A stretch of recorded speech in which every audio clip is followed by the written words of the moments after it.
Mohakhali bus terminal থেকে আব্দুল্লাপুর পর্যন্ত চালু হচ্ছে বাসের গেট লক পদ্ধতি। কাকলী, কুর্মিটোলা, খিলক্ষেত, আব্দুল্লাপুরের নির্ধারিত বাস স্টপেজ ছাড়া যেখানে সেখানে বাস থামিয়ে যাত্রী নিলেই ব্যবস্থা নিচ্ছে ট্রাফিক পুলিশ। সে খবর জানাতে রাজধানীর মহাখালী লেভেল ক্রসিং থেকে যুক্ত হচ্ছেন সহকর্মী বাইজিদ সাদ। স্যার জানাবেন যে এই গেট লক পদ্ধতির নির্দেশনা কতটুকু বাস্তবায়ন হচ্ছে, পাশাপাশি এই পদ্ধতির ফলে সড়কে শৃঙ্খলা কতটা ফিরবে?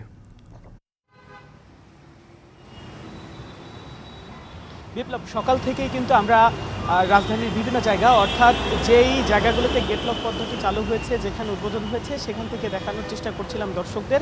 এবং এই মুহূর্তে আমরা রয়েছে মহাখালীতে। মূলত মহাখালীতে যেই চিরাচরিত যে জ্যামটি থাকে সেটি কিন্তু আজকে দেখা যাচ্ছে না। আমরা যদি আপনাদেরকে একটু ক্যামেরার চোখে দেখাতে চাই, সেটি হলো আজ থেকেই কিন্তু উদ্বোধন হয়েছে দূরপাল্লার যে বাসগুলো রয়েছে সেই বাসের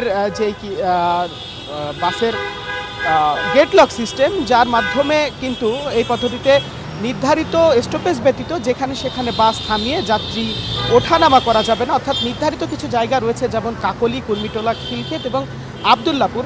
এই নির্ধারিত স্টপেজ ব্যতীত যদি কোথাও থেকে যাত্রী নেওয়া হয় তাহলে কিন্তু ট্রাফিক পুলিশ ব্যবস্থা নিচ্ছে। আমরা কিন্তু সেটি সকাল থেকে দেখেছি এবং এছাড়া দেখেছি যে যেখানে উদ্বোধন হয়েছে অর্থাৎ কাকলীতে উদ্বোধন হয়েছে, তবে কুর্মিটোলাতে এই নিয়মটা সঠিকভাবে মানা হচ্ছে না।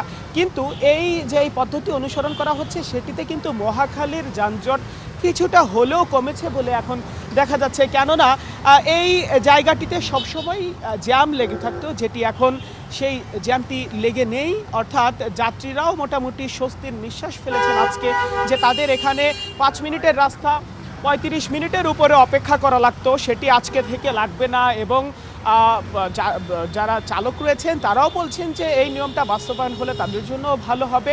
তবে দেখার বিষয় দিন শেষে কতটা বাস্তবায়ন হয় এই নিয়ম যেটি রয়েছে বা যে পদ্ধতি নতুন করে আজকে উদ্বোধন হলো সেটি কতটা বাস্তবায়ন হয় সেটি এখন দেখার বিষয়। এই ছিল আমার কাছে সর্বশেষ। বিপ্লব। মহাখালী থেকে বাইজিদ সাদ এতক্ষণ আমাদের সঙ্গে যুক্ত ছিলেন।